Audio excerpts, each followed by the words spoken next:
Gini, maksudku Indonesia tuh sekarang kayaknya ada di tahap yang sangat-sangat menuju emas ya. Aku tidak khawatir dengan apa yang ada di Indonesia di 2045 ke depan ya. Dengan masyarakat atau bocah-bocah sekarang pada nggak bisa baca, nggak bisa baca tulis hitung lah, nggak bisa kalistung gitu. Perkalian masih nggak ngerti gitu. Ya pokoknya banyak lah yang tidak begitu cerdas lah ya di permasyarakatan bocah-bocah remaja kita nih. Nah, aku barusan ketemu video dari sahabat ya. Dari sahabat pencinta Jujutsu Kaisen ya. Bakal kasih tahu ini videonya nih. Kita tonton bareng-bareng. Aku dapat video dari ini sahabat pencinta Jujutsu Kaisen namanya Abigail ya.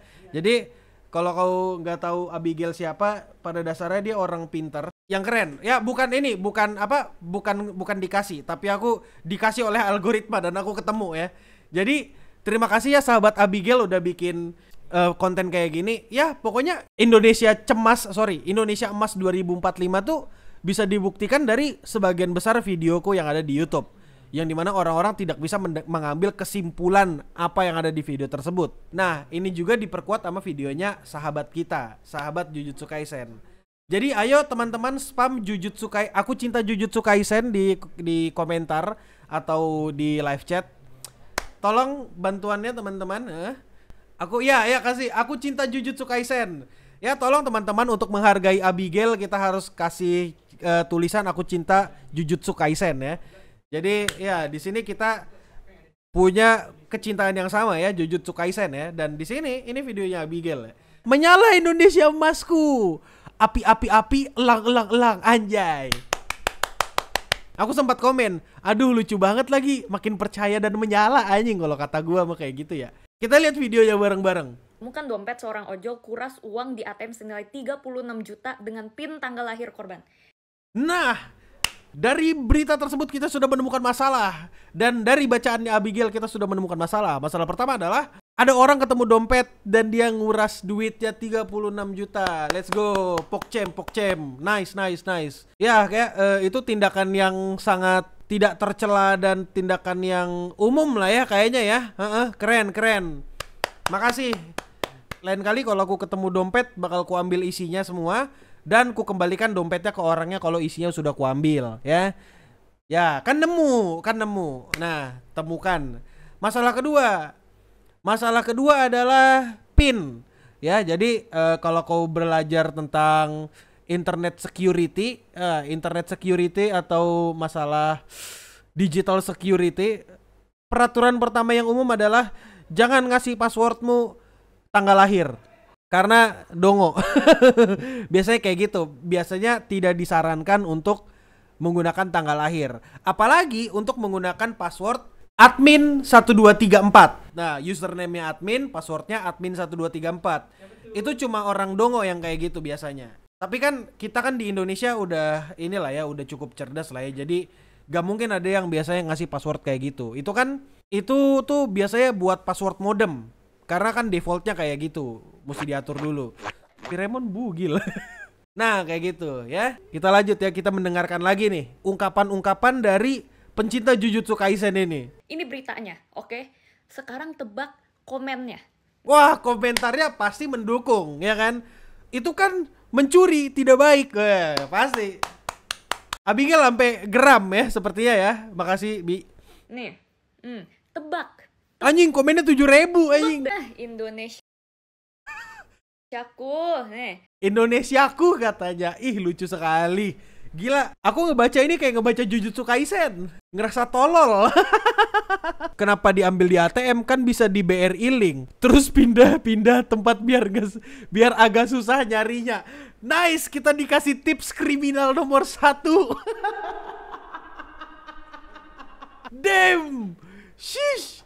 Gila, seperti aku yang beberapa kali memberitahu cara mencuci uang, orang dengan username ini aksara apa aku nggak tahu, bukan aksara Jawa yang pasti, dia ngasih tahu kenapa ngambilnya di ATM. Ya, maksudnya biar susah dilacak ya. Nggak apa-apa, dia ngasih tutorial.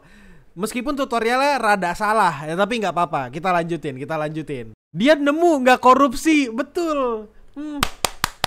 Dia nemu nggak korupsi, setuju banget gue. Kan dia nemu, yang korupsi mah cuma tidak ada ceritanya rakyat biasa bisa korupsi ya teman-teman ya. Kan rakyat kecil tidak bisa korupsi. Korupsi kan biasanya sebutannya mencuri uang rakyat. Kebetulan yang dicuri mungkin bukan rakyatnya, mungkin yang dicuri ini alien, atau mungkin dia warga negara Filipina ya, makanya bukan rakyat sini. Nggak apa-apa, beda. Kita lanjut nih. Nemu mah bebas bos. Astagfirullahaladzim. Nemu mah bebas bos. Wah gila, nemu mah bebas. Aku gak pernah melihat komentar yang lucu kayak gini. Gokil. Kau bayangkan ya, aku gak ngerti apakah fans Barcelona seperti ini. Aku gak yakin fans Barcelona itu tolol. King Barca anjing, namanya King Barca. Gokil. Setuju banget gue. Dia ngomongnya nemu mah bebas bos. Ini ya lain kali aku ketemu motor di parkiran, terus kuncinya masih nyangkut, ku bawa pulang. Kan nemu di parkiran, nemu di pinggir jalan bos ini motor. Aku suka komentar ini nih. Beda sudut pandang aja sih Kil. Lo nganggapnya maling, gua nganggapnya dia cuma minjam uang korban sampai batas waktu yang tidak ditentukan. Setuju gua. Anjing lucu banget. Aduh, tadi lucu banget. Wah, gila itu poin yang menarik ya, poin yang menarik. Kita kan kalau melihat masalah tuh jangan cuma dari satu sudut pandang, tapi dari berbagai sudut pandang. Gak apa-apa. Setuju gua, setuju. Ini yang penting apa? Bener. Ujung-ujungnya apa? Ya, betul. Ujung-ujungnya yang penting adalah genset. Ya, genset. Tergantung genset masing-masing ya. Bukannya saya membela siapapun, tapi kalau dia jumpa dompet ya itu bukan maling tapi hoki aja dia dapat ya. Aku hoki ketemu mobil di jalan, kuncinya masih gantung. Wait, nemu bos. Ada STNK dan BPKB di dalam. Wait, nemu bos. Ya, sekarang aku setuju ya dengan beberapa artikel atau penelitian yang ngomong kalau TikTok itu adalah sosial media dengan kecerdasan yang paling bawah ya. Dan di bawahnya lagi ada Facebook. Ya nggak apa-apa, keren. Anjir lucu banget. Keren. Aku suka banget sama pola pemikirannya. Apapun, tapi kalau dia jumpa dompet ya itu bukan maling, tapi hoki aja dia dapat. Hoki. Dia nemu, nggak korupsi. Itu sah-sah aja, namanya juga nemu. Kenapa? Itu sah-sah aja, namanya nemu. Sah.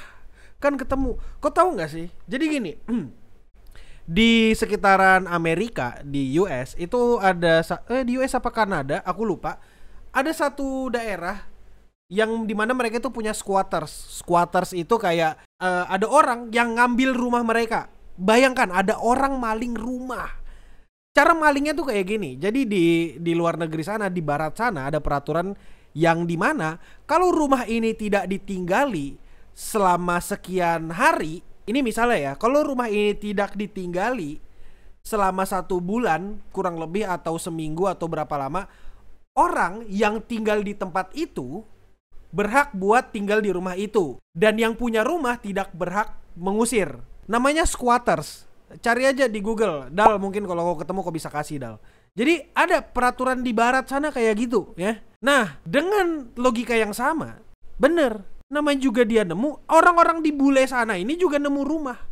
Wih, gua ketemu nih rumah, tidak ada penunggunya selama 30 hari. Penunggunya mungkin liburan. Aku kan ketemu rumahnya, ya aku tinggali saja. Ya kayak gitu, ada di US peraturan kayak gitu, nggak masalah. Tuh normal di negara barat ya. Aku nggak tahu US, Kanada atau mana, tapi kayak sekitar itulah. Apa harus dipenjara? Enggak harus dipenjara, namanya nemu mah. Itu orang-orang yang korupsi, juga kebetulan nemu kesempatan dan nemu duit ya dalam proyek-proyekan. Jadi ya ngapain harus dipenjara ya. Kita harus dukung bebasnya CEO Navonaites ya.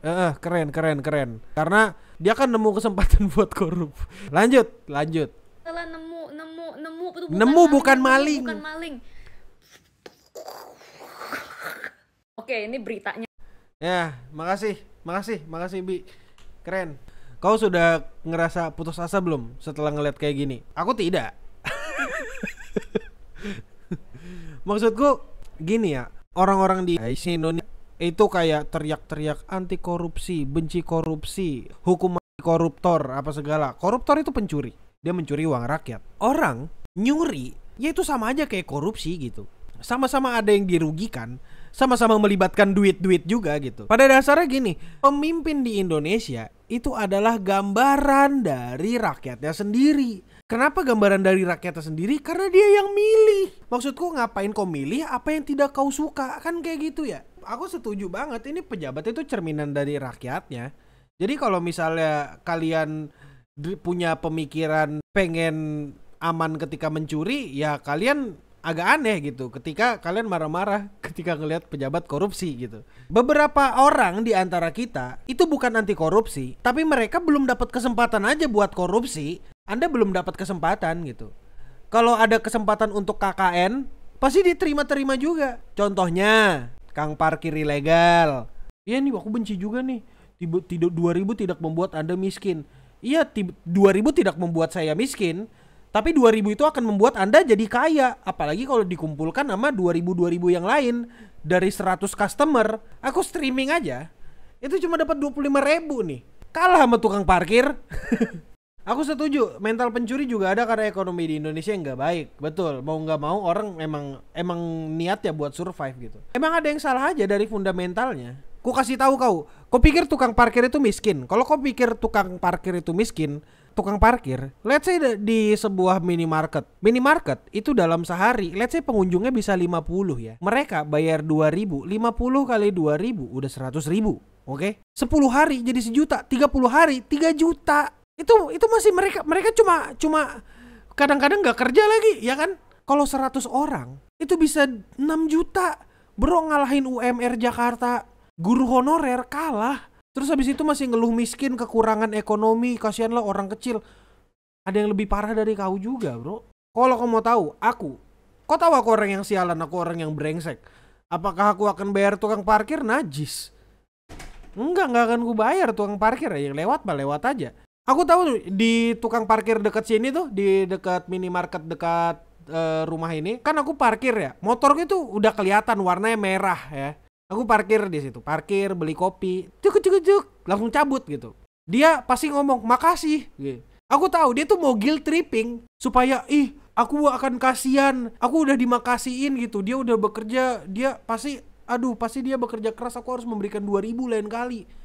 Aku tidak akan termakan guilt trip itu, bro. Nggak, najis. Aku nggak akan bayar parkir. Ribut tipis-tipis, pernah tipis-tipis. Nggak, aku juga susah ya. Aku juga orang susah. Aku juga berusaha survive ya. Kecuali kalau emang ada tempat space parkir khusus, kayak misalnya ada mall, lahan parkir yang emang ditujukan buat parkir, oke, aku parkir di sana. Bayar nggak? Bayar. Tapi kalau di minimarket yang udah ada tulisannya gratis, aku bayar. Anjing. Enggak, 2.000 tidak akan membuatmu miskin. 2.000 doang diributin. Ya lu ngapain ributin gua? Maksudku orang-orang di Indonesia mah banyak yang aji mumpung, ngerti gak sih? Ada kesempatan gas. Ya, itu aja lah video marah-marah kali ini. Dal, good luck Dal. Kayaknya banyak sensor kalau aku nyebut nama, banyak sensor aja. Kalau aku nyebut nama Indonesia kayaknya sensor juga deh. Ya terserah lah.